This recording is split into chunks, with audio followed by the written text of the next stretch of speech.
तर नमस्कार मंडळीनो, स्वागत असा तुमचा कोकणी रोमियोच्या ब्लॉगमध्ये।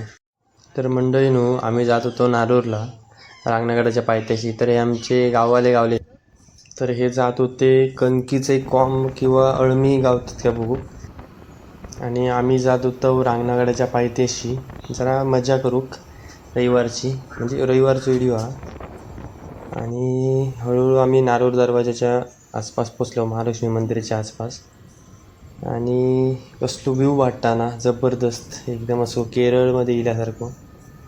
आणि वातावरण पण असा झाला ना की एकदम असा थंय धबधब्याखाली आंघोळ करण्यासारख्या सुटेबल होता। कारण जास्त पाऊस पडलो तर हडे येऊक नको आणि कमी पाऊस पडलो तर जाऊक नको। दोघांचा अर्थ सेमच। मीडियम पाऊस असा तर मजा येता।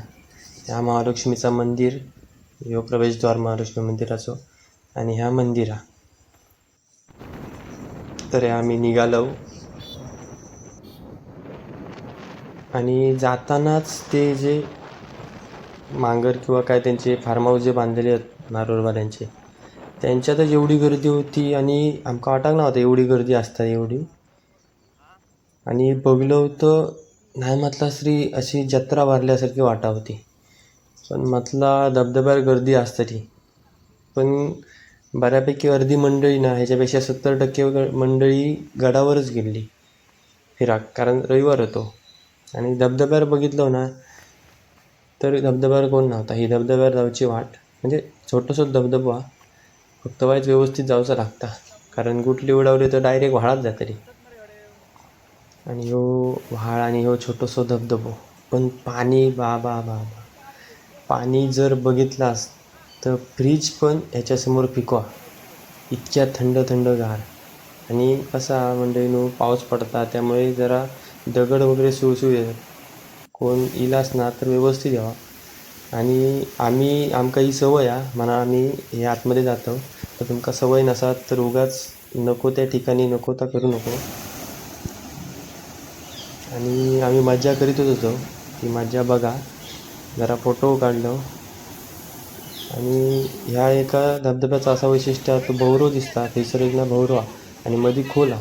त्याच्यात जर झोतीक गावलास ना त्या प्रवाहात, तर तुम्ही त्या गोल गोल फिरतच राहतालास, किंवा सरळ जाऊन ते दगड लावलेले आहेत थैसे जाऊन थांबतालास।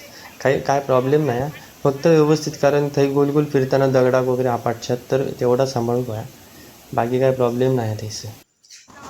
आणि शक्यतो टकलेन जाऊ नको, पाय पुढे ठेवा खयच्या नदीत जाताना, जेणेकरून काय असा थोडं पायांका जाणवतलो। आणि अशीच वाजताच कुदलो, 15-20 मिनटं झाली आणि असा थंड वाटाक लागला ना की बाबा बाबा विचारूच नको। एकदम असं कुडकुड येऊक लागले, दात आपटाक लागले आणि पोटात पडली आग।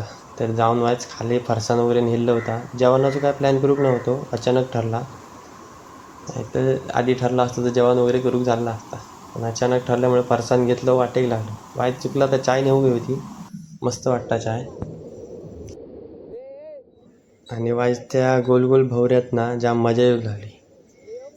मंडळीनो, निसर्गाचं असं अद्भुत चमत्कार आहे की त्या गोलगोल फिरणाऱ्या भवऱ्यातच ना एवढी मजा येता की बाकी तुम्ही सावडावला जावा किंवा आंबोलीक जावा, जे मोठमोठे धबधबे आहेत थंय गर्दी असताना थंय बघून इतकी मजा येणार नाही। तर मंडळीनो, वायच वेगळं झालो आणि खालसून जी मंडळी इली ना ते पोरगे होते, त्यामुळे आमच्यात मिसळले आणि देव मजा करू लागले। तर थोड्या वेळान झाला सगळा, आणि देव जरा उडी मारूक लागले। यांका सांगतो आम्ही, काय मस्करी करू नको, मस्ती करू नको। आणि बघता बघता गर्दी इतकी वाढली की आम्ही 7-8 जण फक्त आतमध्ये आंघोळ करतो आणि बाकीची मंडळी फक्त बघता आमका।